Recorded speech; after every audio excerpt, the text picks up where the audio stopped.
Ikaw, ma. May utos sa amin Ah. para hindi mabenta. Iwanan mo ito. Mami, naka-video ka. Anong hinibenta yung flowers? Para daw hindi daw. Kasi it's like this in the Philippines, you know. When you put flowers, like, sa ano, dito sa Philippines, parang ano siya, recycled. You know, it's too jologs, you know, yung iba.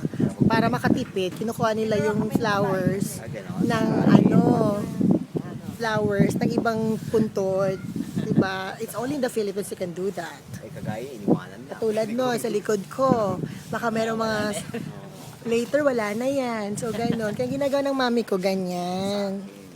Sa akin na daw talaga. Ayan. Ate Miley, we're here.